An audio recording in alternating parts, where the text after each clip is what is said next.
Olá, turma. Aqui professor Jaime Freiberger, disciplina EGR 1019, Construções Rurais.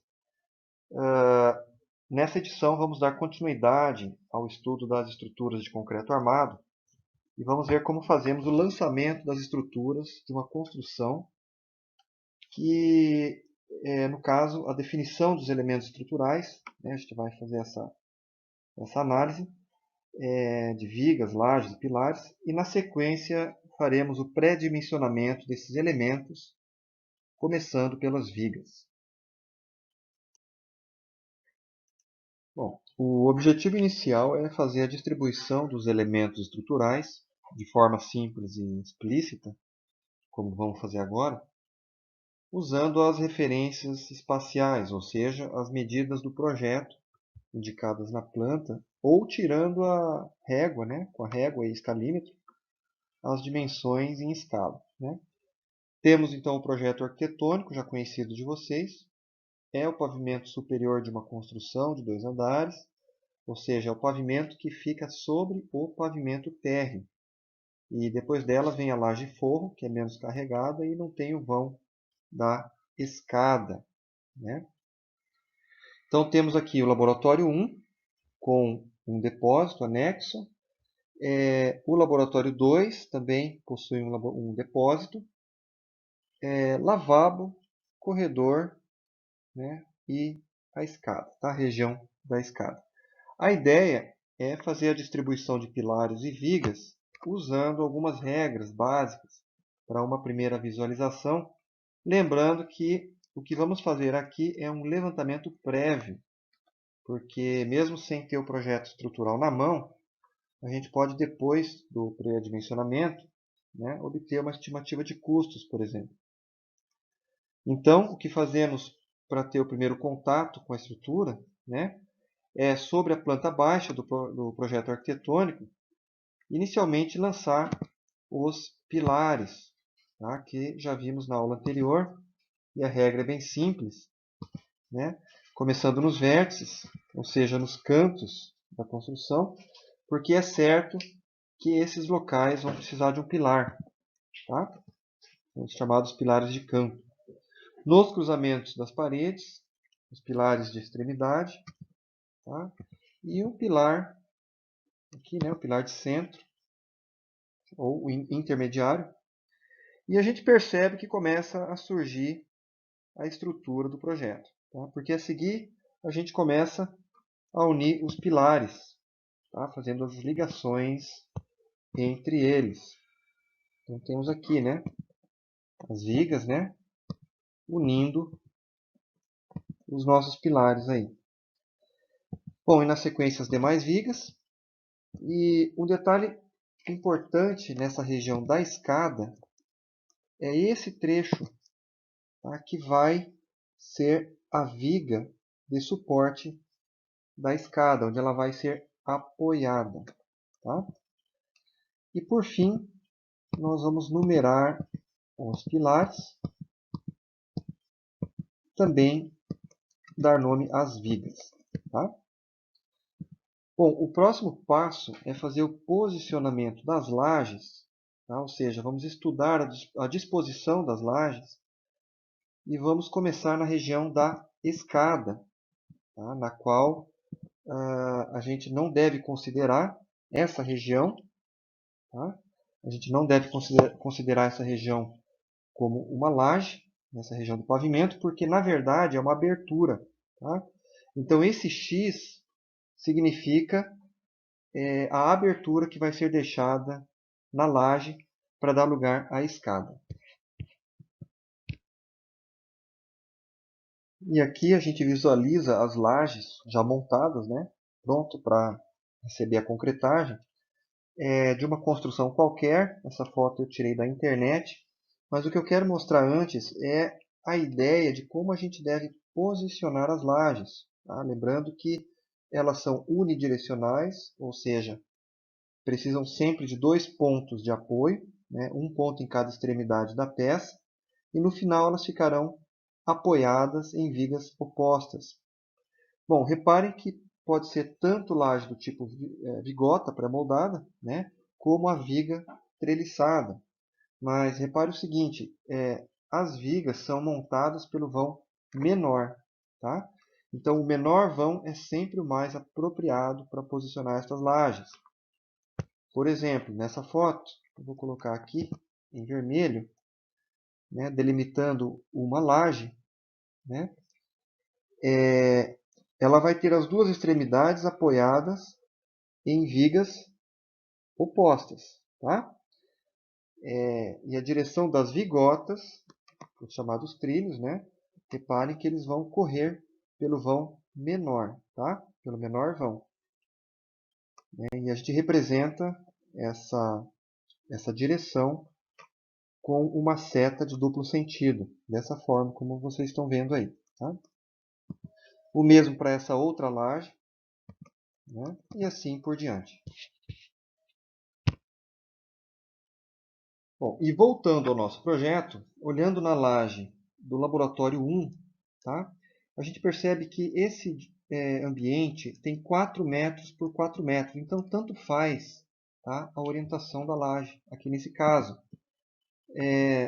No depósito 1, que é o lado aqui, se eu for para posicionar a laje, o que faz mais sentido é a gente orientar nessa direção, que é o menor vão. Tá? Aqui temos 1,93 m, tá?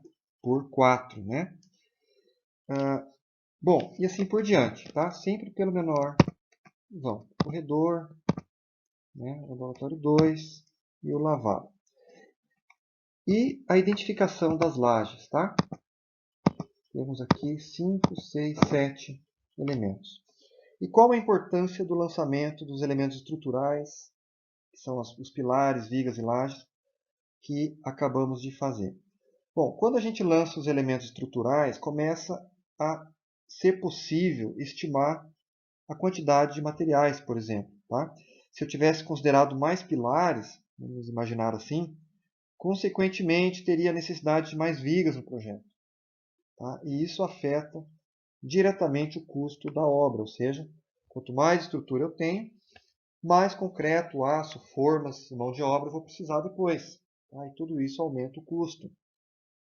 Outro detalhe é que num projeto estrutural são infinitas as possibilidades de organizar os elementos. Tá? No caso desse exemplo, essa aí foi uma das alternativas, tá? E foi a que eu escolhi. E a gente percebe que nenhum elemento foi colocado ali à toa, né? Ou seja, cada pilar, cada viga, né? Cada elemento é necessário ao projeto. Então, se eu tirar qualquer um desses pilares, a estrutura vai ficar instável. Né? Diferente quando temos uma edificação com mais pilares que o necessário. E mesmo assim pode dar problema, gente, porque alterar a distribuição, né? Alterar a quantidade de pilar, colocar a mais até, isso pode afetar o equilíbrio da estrutura. Tá? Então, aqui nós concluímos o posicionamento dos elementos e agora já podemos partir para o pré-dimensionamento conforme algumas regras, ou seja, o objetivo agora é calcular qual a seção das vigas, dos pilares e qual o tipo de laje que vamos empregar nessa obra. Tá? Na sequência, vamos fazer o pré-dimensionamento das vigas, que é calcular a seção transversal de cada peça, que para obras de pequeno porte, esse método de pré-dimensionamento é satisfatório, tá? Porque o resultado chega muito próximo ao cálculo refinado, ou seja, aquele cálculo quando se usa fórmulas e programas de computador, tá? Que é mais aprofundado. Tá? O pré-dimensionamento é um cálculo que chega bem próximo ao que se fosse estimado utilizando os métodos mais complexos. Tá? Bom, vamos imaginar um pórtico que é um sistema de 2 pilares separados por um vão e uma viga apoiada no topo deles, a chamada viga biapoiada. Como esses elementos normalmente têm um formato retangular, então se eu fizer um corte transversal nessa viga e olhar o perfil dessa seção transversal, a gente pode definir a geometria dessa seção pela base e altura. Tá? O caso mais simples no pré-dimensionamento dos elementos de concreto é a viga biapoiada. tá? Em que a altura dela é calculada em função do comprimento do vão que ela vence. Então, simplesmente dividimos o vão, né, por 10 e temos a altura da seção pré-dimensionada. Tá? O lado B da seção da viga pode variar, tá? Mas geralmente a gente fixa num valor, por exemplo, 14 centímetros, para coincidir com a dimensão de alguns pilares ou, né, com a largura da alvenaria. E com isso facilitar a execução das paredes. Bom, e aqui do lado a gente tem outro pórtico, que é a viga contínua. Ela tem a mesma seção, vamos imaginar, tá? que é o primeiro caso. A diferença é que foi introduzido aqui um terceiro pilar. Tá? O vão é maior do que o primeiro, nesse segundo caso, o vão L', de forma que agora temos uma viga contínua com dois vãos, vamos chamá-los de L e L'. Bom, qual a diferença entre esses dois sistemas? A diferença tem a ver com as tensões que serão absorvidas por esses elementos estruturais. Tá? Que dentre os três tipos de tensões atuantes, que são a tensão normal, a tensão de cisalhamento, que é o esforço cortante, e a tensão de flexão, que é o momento fletor, a maior preocupação é com relação ao momento fletor, que é o principal definidor das armaduras longitudinais das vigas, tá? Que são as armaduras mais carregadas desses elementos. Bom, e se formos desenhar o diagrama de momento fletor na primeira situação, ficaria mais ou menos assim. Né? A função do momento para a viga biapoiada tem a forma de uma curva que começa em zero em um apoio, assume o valor máximo no meio do vão e acaba em zero no outro apoio. Essa curva, então, assume um valor máximo aqui, né, no meio do vão. E se fosse para a viga romper por flexão, mais provável que seria nesse ponto, né, onde o esforço é máximo. O mesmo vamos fazer para a segunda situação. E comparando as duas curvas, a pergunta é: qual a situação mais crítica? Ou seja, onde o momento fletor é maior? Para essa curva, né, ou para essa curva? O vão seria o mesmo. Tá? Bom, a viga contínua tem um momento negativo nessa região. Tá? E o que acontece é que há uma concentração de tensões nesse pilar central, tá? Em que, por ele ter uma rigidez significativa, ele vai absorver tensões para ele. E com isso diminui a tensão no meio do vão das duas vigas. Tá? Então imaginem assim, momento começando em zero no primeiro apoio, atinge um máximo de momento positivo no meio do vão, desse primeiro vão, ele sobe até um máximo de momento negativo no apoio seguinte, desce até outro momento máximo, que corresponde ao vão seguinte, né? E termina em zero no terceiro apoio. Então, a comparação entre momentos mostra que o máximo momento na viga biapoiada, tá? Nesse caso aqui, é maior que o máximo momento na viga contínua. Tá? É esse fato, né? É essa a análise. Bom, então, esse comportamento estrutural pode ser usado ao nosso favor para definir, ou melhor, para pré-definir as seções das vigas. Então, como fica o pré-dimensionamento das vigas biapoiadas? Continua o L sobre 10, tá? Que é o vão dividido por 10, e nas vigas contínuas há uma regra de proporcionalidade que se utiliza da continuidade da viga. Essa regra diz que, se o maior vão dividido pelo menor vão for menor ou igual a 1,5, ou seja, se o maior vão da viga for 1,5 maior que o menor vão, podemos usar L sobre 12, tá? Para esse vão maior. E com isso se consegue diminuir a altura da viga, porque a gente viu que ocorre uma melhor distribuição de tensões internamente entre os dois vãos. Tá? Então é mais ou menos esse o procedimento para o pré-dimensionamento de vigas. Vamos fazer um exemplo. Aqui temos uma viga biapoiada e vamos pré-dimensionar a base e a altura da seção dessa viga. No cálculo da altura, temos L sobre 10, que é o vão sobre 10. Então, 3,5 metros dividido por 10, 35 centímetros de altura. Tá? O lado B, podemos adotar a largura seca da alvenaria, que é a largura da parede sem nenhum revestimento. Tá? É a largura do tijolo. Então, digamos que a largura seca da alvenaria seja 14 centímetros, é o mais comum. Tá? Então, essa viga teria 14 por 35. Bom, na viga contínua, vamos adotar também, para a dimensão B, 14 centímetros. E, então, a gente tem L sobre 10, tá? Então 35 centímetros para esse primeiro vão. E 4 sobre 10, 40 centímetros para o segundo vão. Mas eu posso aplicar a regra da continuidade. Né? Então, dividindo 4 por 3,5, temos 1,14, que é menor que 1,5. Então, eu posso dividir a viga de 4 metros por 12, tá? Obtendo 33 centímetros. E eu vou adotar 35 centímetros. Por que para mais? Porque eu estou aumentando a seção da viga. E se eu aumento a seção, então eu estou a favor da segurança. Tá?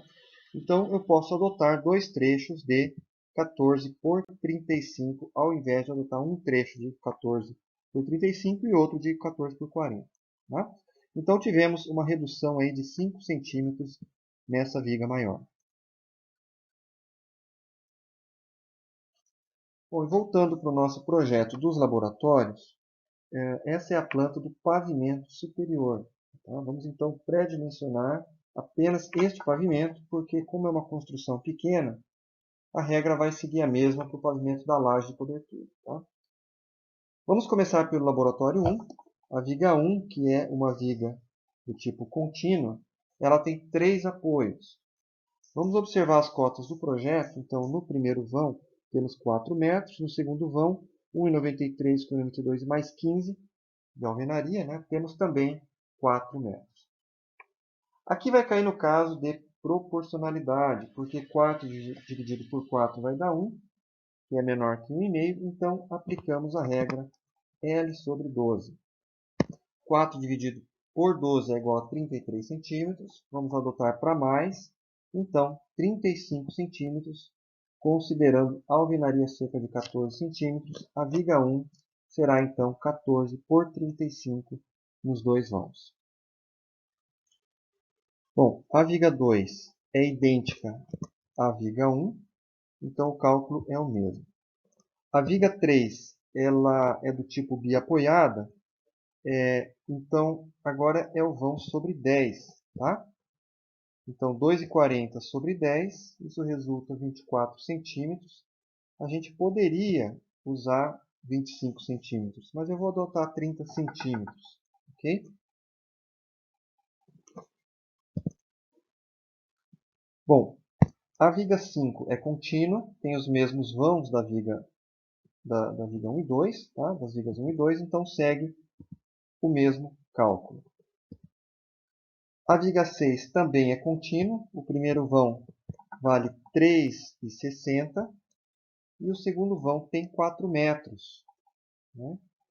Então vamos conferir se existe a proporcionalidade. 4 metros dividido por 3,60 dá 1,11, que é menor que 1,5. Então, comprimento do vão sobre 12 aqui, né? No primeiro trecho, 3,60 por 12 dá 30 centímetros. E no segundo trecho, 4 dividido por 12, 33. Eu vou adotar 35 para os dois trechos. Okay? Bom, conforme a disposição das lajes, né, a laje 1 e a laje 4, por exemplo, que são apoiadas nas vigas 1, 2 e 3, né, e aqui tem praticamente um vão vazio, que é o vão da escada, a gente percebe que não tem carregamento nessa região aqui. Tá? Então, eu até poderia arriscar usar 30 centímetros para viga 6, tá? Mas vamos adotar 35 mesmo. A viga 7 é biapoiado, 3,60 sobre 10 dá 36 centímetros. Vou adotar 35 centímetros.